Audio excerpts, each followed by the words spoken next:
Cool.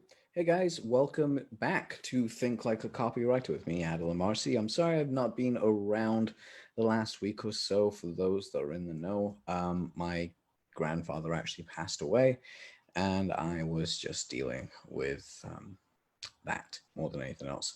So with that being said, just rushing along. That's the reason we've not done these episodes the last week. Now I'm back. It's Eid here in the UK as the time of recording this. So happy Eid and Eid Mubarak to my friends and Muslim brothers and sisters around the world. Also, I want to go and say Happy Veterans Day for the US veterans. It's not Veterans Day, sorry. It's Memorial Day. So happy Memorial Day wherever you are in the world. And if you're celebrating and looking up, then we thank you for your service. I hope you guys have an amazing Memorial Day. And if you're in the UK, enjoy the bank holiday. It is gorgeous outside. It is fun in most places. Please enjoy it as you will with your friends, your family. I know we can't go outside and socialize, but you can meet them on Zoom.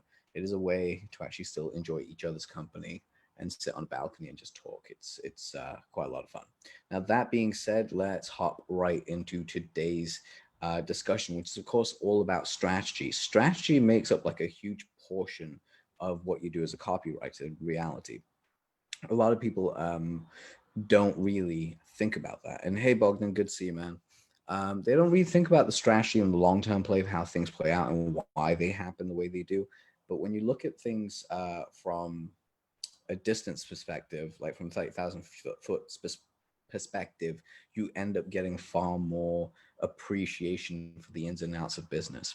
So in this live, I'm actually going to show you how you can find the right strategy for your business, including the three hidden areas of wealth in your current life and business. The low implementer's guide to getting things done. I'm a low implementer. It is not a thing I excel at, but I do know how to make things happen. And I'm going to show you how we do that. And the last thing as well, I said, and more. We know me. I'm probably going to go off topic and find two or three amazing things to drop in here. Now that being said, let's get started right away with with basically step one, which is the three hidden areas of wealth in your current life. Now, while we're doing this, I am quickly going to just refresh this page to make sure that we are live and running because we've slightly come to a stop, which is weird. But yeah, the three areas of wealth in your life. So you have three places that you can actually find wealth. Number one is friends and family. Number two is your list. And number three, actually, it's more or less your list, your business, and your friends and family. And here's the areas that you have it. So if you have friends and family, you have people on social media. That doesn't mean they have to give you money because that's not a thing. It's about who they can tell. So recruit them, ask them to share your message, ask them if they actually are your friends, if they are part of your family, if they mind sharing this message, because you don't know who will share it. And more importantly, you don't know who will actually see it. Those are the key things constantly. So that's one hidden area of wealth because that generates wealth, that builds relationship capital. The second area of your wealth is, of course, your mailing list. If you have a mailing list or if you don't have a mailing list, that's another area of wealth. We talk about this in my welcome sequence 101 class and training, which is the thing like a copyright challenge, which you can pick up and go through fully right now, though we are still building the website as of May 25th, 2020. But again, we'll be up and live by next week. I'll give you guys updates on that as well. But in there, we actually go into how you can structure and store your content out in a way that allows people to really connect with you on a much deeper level and then buy from you. So you start building relationship capital and then financial capital off the back end of it. So the way that you do this is put together a legitimate 7 email sequence, not a 7 email promotional sequence, but a 7 email sequence. And a 7 email sequence would basically go along the lines of something that's a reactivating kind of like olive branch offer that you give people. So, hey guys, here's an olive branch. I'm going to be sharing these kind of ideas with you. If you still want to be here, let me know. If you don't, great. We'll part as friends. That's a great way of getting rid of people on your list and keeping the ones that are correct for you. And then what you have next is what's it called? Uh, Pardon me, my brain just went busy for a second. I got a message. This is why I don't like doing these shows on Facebook at times because the messages come up and my brain just like runs away with trains. Anyway, back to what I was saying. So it basically comes down to the idea of how you build that relationship. So you actually set them up with several, as Gary Vaynerchuk likes to call it, jab, jab, jab, left hook. But you hit them with lots of great content, lots of great ideas, get them to email back and forth with you, basically build up a dialogue and then ask them what they've been up to. When you then you can just say, this is what I've been up to, tell me what you've been up to. You'll get some people come back to you and be like, hey, I'd really like to find out more about this thing. And that's how you basically end up working with people, because it builds up relationship capital. But then you can ask for sales because it's not weird at that point, and people end up buying from you long term. It's a fun little way of it working in your favor, which is, brilliant. And the third way, so it was friends, family, social media. So if you don't have, I think it was the third one I said. There was another one I said, but we're going to throw in social media in this one. So social media is kind of the unsung hero. It's one of my favorite things I love around the internet. It's one of the things that annoys me the most about the internet is that you have social media. Social media is a double-edged sword, and there is a way to actually make it work for you, and you got to find out what that is. You got to find out what that how you want to show up and how you want to be seen, and by doing both and determining that, you now have a following. So if your audience is all about business women and you want to help business women out there, like make more money, be more coaches, whatever it is, like, be more awesome, here's what you would do in order to facilitate that and make that happen. I would start off with a social media campaign that starts talking about customer results. I'd start posting a couple of times a day to make sure that like that same result plus other ideas and like images and whatever else was shared. And I'd post this, I'd like set in my mind, I'm going to do this 3 times a day or 5 times a day for 7 days. By the end of the first week, you'll start seeing an increase in people reaching out to you. And I'm not saying put this in groups, put this on your personal like profile. It works brilliantly. That will start building inroads and depth into what people want from you and how to work with you. And then you can build off of that. It's so much easier to actually build off of stuff like that once you get going. Then what you have, which is brilliant, is you move forward to the next section and next session, so to say, of oh my God, what was it? The next session of like the next 7 posts. So the next 7 days worth of posts all come down to this idea of building up what and how people can work with you and why they should work with you. And that's like another brilliant way already as is. Because you can do that with YouTube. YouTube takes a little bit longer. YouTube, you can actually hit up with a piece of content a day, and I guess it would take you about 30 days to get it right for you to start getting consistency. Maybe even quicker. I'm not a YouTube expert, but I do know some YouTube experts. So look up a guy called David Walsh online. He's great. And Tom Martin. They're both British guys, absolutely brilliant. You got Adam Lincoln. I can never say his surname. Sorry, Adam. He loves basketball, so I love basketball as a thing. It's his YouTube channel, but he actually helps businesses grow.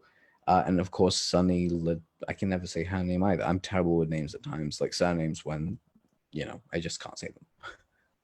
And I'm actually going to look at what Sunny's surname is because I feel it's quite bad. Oh, Lenarduzzi. Yeah, Sunny Lenarduzzi. That's a doozy for me to say anyway. I probably have said that wrong. Hey, Joey, good to see you, dude. So what you have there is you have a continuation of just building up consistency, and that's how people find you. And of course, it trickles down. Now, the other way, I don't remember what the third way was. I'm probably going to get crucified because I don't remember it. But here's the third way that I would use it with your offers and your products. If you have a digital product that is currently selling quite well or decently well, keep it as is, just run more traffic to it. But if you have a product that isn't selling well, that is absolutely like, it's about 3 years old, you don't know if anyone wants it anymore, it's just kind of like ticking along, but you still have it online, what you do is just basically pull it out the woodwork, especially if it's something like a friend of mine had a product on confidence. I just told him, dude, drop the price by half, run a promotion on it, tell people, because it's now better than ever. Just like, look, the world's going crazy. Confidence is one of the things that you need to have. Here's how you have lots of confidence. Ta-da, look at how confident you are. Ta-da, go. And you build on that. And it's crazy how many people don't really see those patterns, but the moment you have them, the moment you see them, they just click in place. And that's exactly what we did. So there's 3 elements of wealth there that you can look at, well, 4 technically, of how you can actually build that up in your life, in your current life.